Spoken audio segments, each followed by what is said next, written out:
This has been I know why Pastor Barry had me preach, because, with the 4th of July festivities and everything else, it's busy, busy, busy. And I got a chance to spend some time with Colin. We went golfing together yesterday morning, and I probably should have stayed home and worked on this instead, but, if I did that, then my allergies wouldn't be acting up right now, and, I'd have a clear voice. So it's okay. It's all right. But, a few weeks ago, Pastor Barry talked to me about preaching this morning, and which I knew it was coming because he always takes first couple weeks of July off, and which is good because I need to get more practice at this, and being in front of you guys. I've told you guys this before, but adults make me nervous. I can preach to the teenagers, and that's no problem, but whenever I stand in front of you guys, you make me nervous. So, but I love you anyways. That's okay. It's just something that that I've always dealt with. I'm not a very good public speaker, so the fact that I was, felt the calling into ministry was, kind of funny. And but anyways, it's all good. It's all good. So, I wanted to preach on freedom, and it just wasn't working out. And I was talking to Pastor Barry, and we kind of put this together, and so it's kind of a call to action. You'll see that towards the end, and I think it's going to be good. I've really been excited about bringing this message. So my first question, though, that I wanted to ask is, what builds a nation?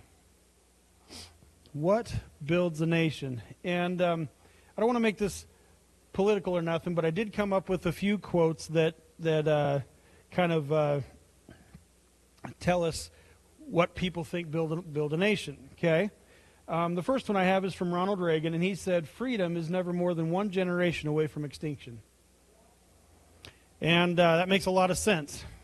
That makes a lot of sense because I think sometimes we get lazy, and we just kind of live our lives, and we do whatever, and we don't really think about what's going on in the background and what's happening in our lives, and so just one generation away from extinction. All right, so leaders of a nation are going to prescribe three of the following, okay, or the following three. First is a strong military force, right? And G.K. Chesterton said, "The true soldier fights not because he hates what is in front of him, but because he loves what's behind him." Right? And so many men and women have lost their lives protecting our freedoms. Protecting the ability for us to stay out till midnight last night, shooting fireworks off and driving our neighbors crazy. Lots of people have been, have lost their lives to that. You guys would laugh all week. I'm married to a grumpy old lady, just so you know. All right? Now, I can say that because I've married to her almost 25 years. July 28th is going to be 25 years that we've been married. And I remembered that. And we don't even have to spend it at the concession stand this year. Fair's over before our anniversary this year. I think that's been a couple years in a row now that we haven't had to spend it up at the fairgrounds. But all week, she's been looking at her phone. Okay, they say fireworks have to stop at 10 o'clock tonight. All right? One to go off. It's 10:05. And that's what I would hear until they finally quit. I think I got 10:45 the other night. And so we made a joke out of it. I was laughing about it a little bit, but I did decide I'm getting married to a grumpy old lady maybe anymore. But I love her anyways. So that quote actually emphasizes that military strength comes from the love of country and duty and not the hatred of our enemies. And which, honestly, if you think about that, that's very biblical. Because we have people that, that come against us as Christians, and yet Jesus called us to love them. Right? They're not our enemies. They're just, they're potential. I guess is what I would say. They're potential. Number two is a strong economy. All right? A strong economy is the source of national strength. And I can't say this guy's name, but it's like Yoshihide Suga. He was from Japan. All right? And then the third is a strong education in technology. And Bill Gates said that technology is just a tool, but in terms of getting the kids working together and motivating them, the teacher is the most important. And I guess sounds pretty amazing considering, who Bill Gates is. But, I think that these three things are what people are going to emphasize to create a great nation. All right? That's what our leaders would say. All right? But in Proverbs 14:34, it says, righteousness exalts a nation, but sin is a reproach to any people. And so today is righteousness or reproach. All right, so that was Solomon's advice to any nation. Okay? So, we just celebrated 250 years of independence. Okay? July 4th, 1776, the Declaration of Independence was signed into order. In that document, the writers made reference to nature's God, right? The writers also mentioned that all people are endowed by their Creator. And then towards the end of the document, the writers appealed to the supreme judge of the world. And then the final sentence pledges a firm reliance on the protection of divine providence. All right, so expressing trust in a higher power that would sustain the cause. All right, so sin has brought this nation to its knees. All right? Not a political party, not the economy, and not our education system, but our sin. And it has brought reproach to this nation. All right? So the definition of reproach is to express disappointment in or displeasure for conduct that is blameworthy or in need of amendment. Okay? And so our sin has brought reproach because so many people think, well, this is just the way it is. And we can't do anything about it. And in some cases, they join right in. Right? And so we take for granted things in life. And so how did we get to this place? All right? So now we're going to go into Hosea. So Hosea tells us of how Israel got to this point in their history as a nation. Because if we look close at what he says, you will see the same choices being made in our nation today. All right. One, they had departed from the Lord in their worship. Okay. Hosea 4:1 says, hear the word of the Lord, you children of Israel, for the Lord brings a charge against the inhabitants of the land. There is no truth or mercy or knowledge of God in the land. So no truth in the land, no mercy in the land, and no knowledge of God in the land. So how does truth come? Truth can only come by being right with God. John 8:32 says, and you shall know the truth, and the truth shall make you free. Right? And I think that even in a country where we can't even hardly believe what's coming to us from our news sources, from our media, and the truth is just, what is truth? What are we really getting, right? What is, we got one side that says this is the truth, the other side that said that this is the truth, and you really have to kind of get through to think through this stuff to decide what really is the truth. And so I mean, it's so how can we really feel like we're free if we don't know that we're getting the truth? I guess is what I'm thinking on that. I don't know. Two, how does mercy flow? It says there was no mercy in the land. So how does mercy flow? Mercy flows from knowing a merciful God, right? Psalms 103:17 and 18 says, but the mercy of the Lord is from everlasting to everlasting on those who fear him, and his righteousness to children's children. 18 says, to such as keep his covenant, and to those who remember his commandments to do them. So, what Hosea is telling us is that God's people had forsaken him. Lesser things had all their attention and their passions. If you read through all that, Hosea is, I can kind of tell you what I've been telling the youth group is, in my Bible studies, I've been in the Old Testament. I do the Bible in 1 year, and usually I do a different one, but this year I changed one. It kind of just goes from cover to cover. It doesn't skip around the Bible and give you Old Testament, New Testament, right? This has started with the Old Testament, and so since the 1st of January, I've been in the Old Testament, and I keep telling the youth group it's been depressing because you just see God's people over and over and over getting into the same habits and into the same sin, and so then they go in exile, and then they give their life back to the God, and they start praising Him again, and He brings them home again just for them to do it all over again.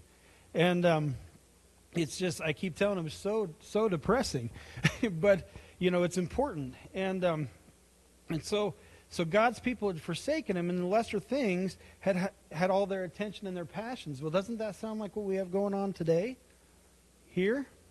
I mean, we've traded our love for God for, a cell phone sometimes, for for our hobbies that we like to do, and for money, and for things that just aren't that important when you look at eternity. Their worship had become formalistic, and it was no longer a life-changing experience for them. And their worship was lacking faith.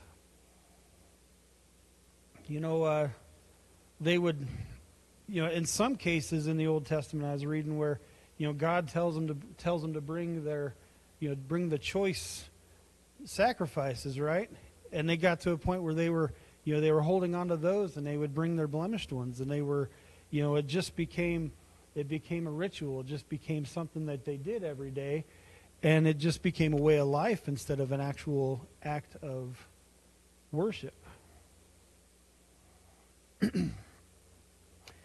They departed from the Lord in their words. All right. Hosea 4:2 says, by swearing and lying. The words which we speak reveals our spiritual condition. Right?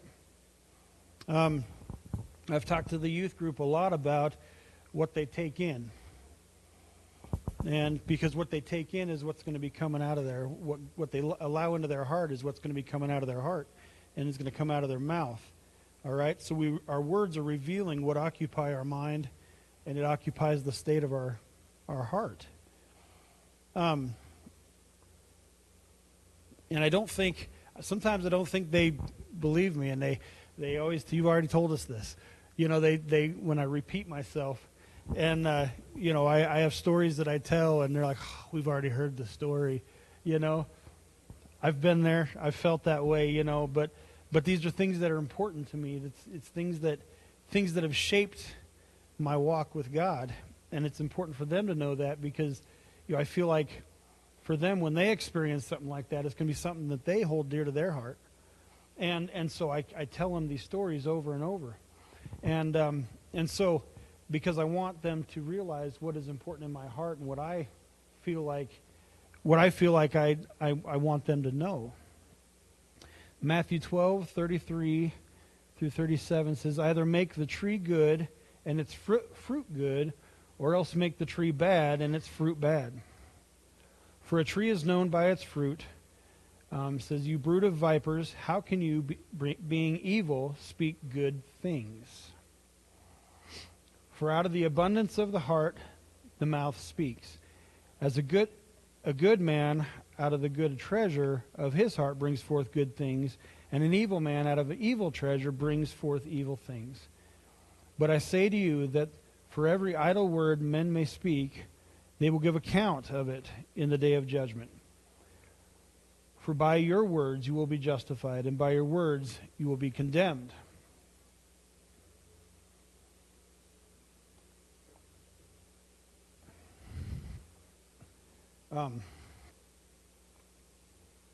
So what you take in is what's going to come out. And I think we take in a lot of negativity every day. I talk about work a lot because that's what I do more than anything. And I just talk about, like with Crystal, I talk about my frustrations. I talk about, things like, nobody will ever tell anybody when you do a good job in my, in a service position. A lot of times they won't tell anybody when you do a good job, but the minute you mess up, then the whole community knows, right? And it's and I say that because, every day, things come at you. People call you. I hear people's problems every day. Usually it's with their car. I always tell people sometimes I'm not qualified for that kind of a problem. But typically it's their cars that I hear about their problems, and so then I get into the solving mode. I get into the what could be causing this problem, what could be doing this, and what could be doing that, and I've kind of put myself in a position where, with my technicians, rather than problem solving, they come to me and they're like, Justin, what do you think this could be? So I've become their problem solvers on these cars, and I, and so when I'm just telling them what may be wrong with it, they're not bringing in and not taking on the knowledge of how to fix these things themselves. And I'm, and so when I'm, what I'm saying is that if I don't do the work, if I don't get into my word, if I don't do what I'm supposed to do, and I allow things from the outside to come in, then that's what I'm going to rely on rather than God's word. Israel had made profanity their practice, all right? So profanity is one of the marks of a society in decay, right?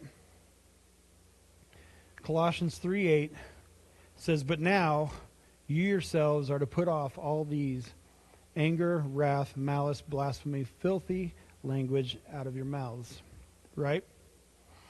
In my own walk, for me, the profanity really was the hardest, because everybody around me spoke that way. Everybody knew that I spoke that way, and everybody had heard me, speak that way. And I've told you guys this before. This is one of my stories that's kind of close to me, and really tells me kind of in my life when people started noticing a change. But I'd gone over to one of the other dealerships in town, and I was talking to the service manager, and he was typing up some stuff, and we were making small talk, and I was telling him that that I had become the youth pastor at my church.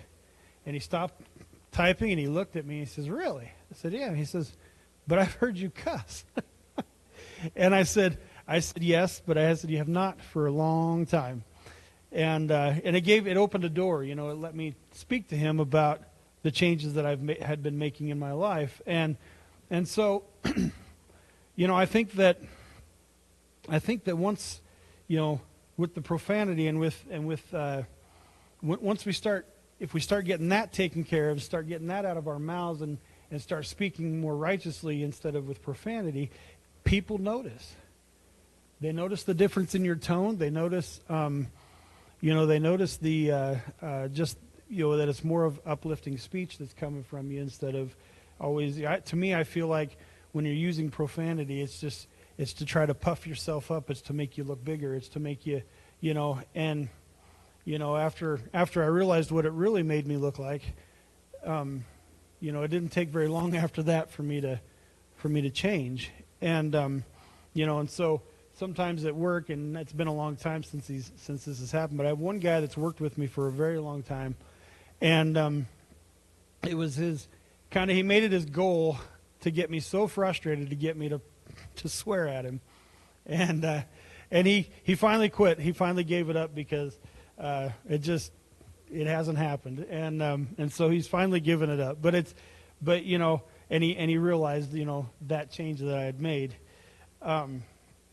Psalms 19, 13, and 14 says, Keep back your servant also from presumptuous sins. Let them not have dominion over me. Then I shall be blameless, and I shall be innocent of a great transgression. Let the words of my mouth and the meditation of my heart be acceptable in your sight, O Lord, my strength and my Redeemer.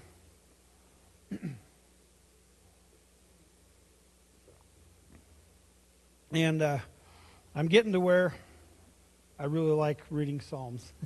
And I didn't for a long time. I know Dave loves reading Psalms, and I'm getting to where I'm really enjoying it.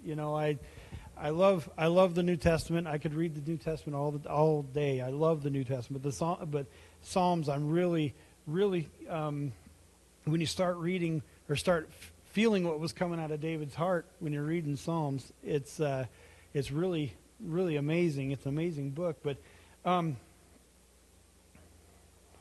in this one here, and I've read this over and over and over, and it just really, it spoke to me because it says, keep back, you servant. And in my mind, it felt like, he's saying, keep back, and he's telling sin to keep back from him, is the way I'm reading this. And keep back, keep the presumptuous sins away from me. Let them not have dominion over me, right? And we've allowed them to have dominion over our country. We've allowed them to, become something that used to really make people kind of cringe, to now they've become funny. So if we can't make this sin go away, we're going to make a humor out of it, right? And then before we know, I'm just laughing at it. It's not a big deal, right? But it says, let the sin not have dominion over me, then I shall be blameless, and I shall be innocent of a great transgression. And we all sin every day. Thoughts and things that come into our mind, but David was really speaking against it, right? He said, let the words of my mouth and the meditation of my heart be acceptable in your sight, O Lord. And isn't that what we all want?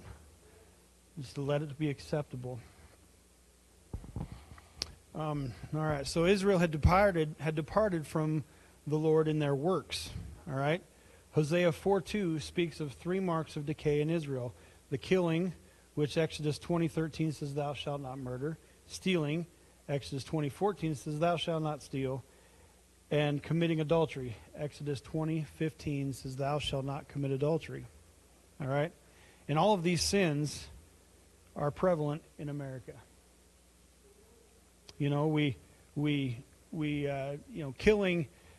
Killing isn't necessarily actually taking someone's life, but I mean, when you're making fun of somebody or when you're speaking badly of them, you're knocking them down, you're bringing them down, and I think that's another form of killing. But stealing, how many, we hear every day of theft. We hear, and not just physical, but I mean stealing people's, their freedom, stealing their. It's not necessarily just a physical act of stealing, but it's just a way to get ahead, right? And committing adultery. Israel at this time was the divorce rate was real high, like we have now, and these men, they would marry women, and then they would just get tired of them, and they would divorce them, and then they'd find somebody else. It's just the way things were back then in that time. But what was Hosea's advice for the nation of Israel? In Hosea 6:1 it says, come, let us return to the Lord. He has torn us to pieces, but he will heal us. He has injured us, but he will bind up our wounds. Right? He's inviting Israel to return to the Lord. all they would have to do is go back and look at their history and see, that, their what their way of life was, how they did things. Everything was always the same way. They would turn to God. He would bring them home. They would turn away, and they would go into exile. And so he's inviting them to return to the Lord, because he says he will heal us. The Lord will heal us, and he'll bind up our wounds. But isn't that what Jesus did for each and every one of us? Right? He healed us. He bound up our sins. He bound up our wounds. So if he'll do it for us individually, don't you think that he can do it for our nation as well? Right? Deb, you're right. We might be at the restaurants by 11:30. Just so you know. That's what she asked me. That's the running joke is, when I preach, we beat the Methodists to the restaurants.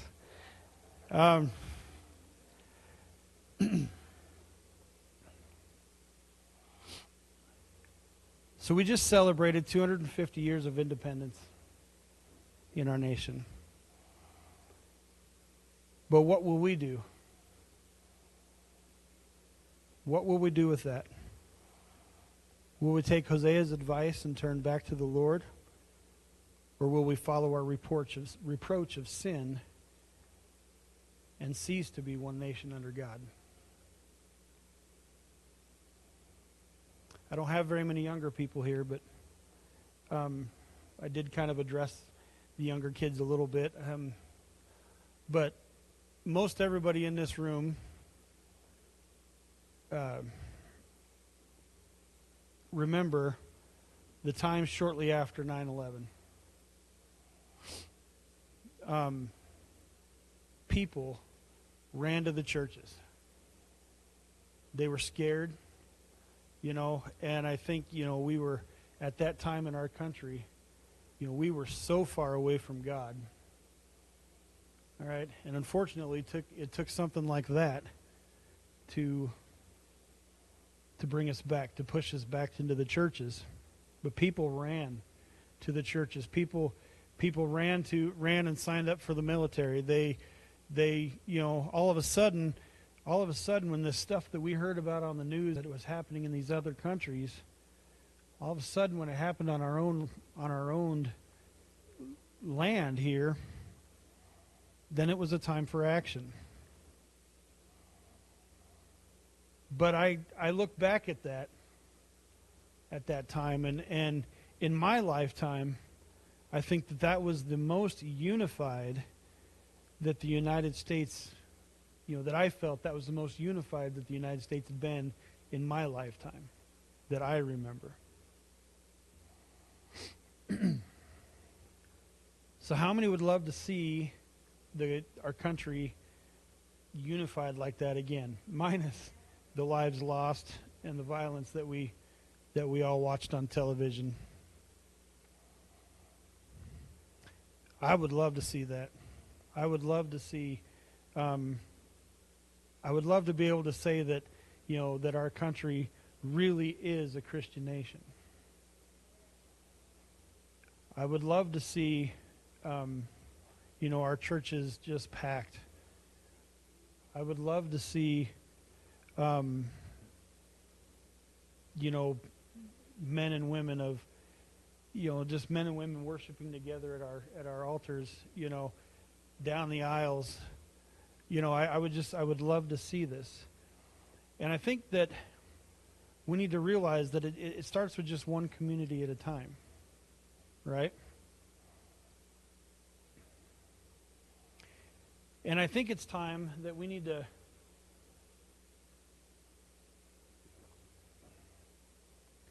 it's time for us to hit our knees and to show some gratitude to our Father in heaven, for the freedoms that we have in this country. But if we don't pray for our communities, and if we don't step out of our comfort zones and start reaching the lost, I'm afraid that those freedoms won't exist anymore. And then, we'll end up in exile just like Israel did.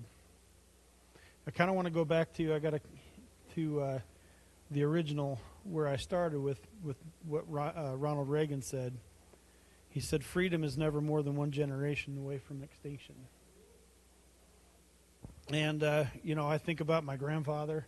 He lost part of a leg in World War II, and just the sacrifices that he and his brothers in arms made for us, and, where our country is today. It just, I'm afraid it would make them sick. What did we work so hard for? What did we fight for? And so yesterday I was reading through this, and I got on my Bible app because I do my studies every morning, and Galatians 5:13 was yesterday's verse of the day, which says, "You, my brothers and sisters, were called to be free, but do not use your freedom to indulge in the flesh. Rather, serve one another in love." And so how are we using our freedoms? If I can get the worship team to come on up, and we are gonna get out of here a little early today. So I don't preach for very long. I always say I reach the teenagers 15 minutes at a time, because that's about all the time I have on a Wednesday evenings. All my kids love music, so we do spend quite a bit of time in worship on Wednesday evenings. And so one of the songs that the song that we're gonna end with, we've never sang on Sunday morning before. We sing it on Wednesday nights quite a little bit, and the kids, it brings some of the kids to tears. It really speaks. I mentioned that we need to show a little gratitude to our Father in heaven. So we're going to sing the song "Gratitude." It's a newer song, and but if you really listen to the words, it really talks about kind of where we are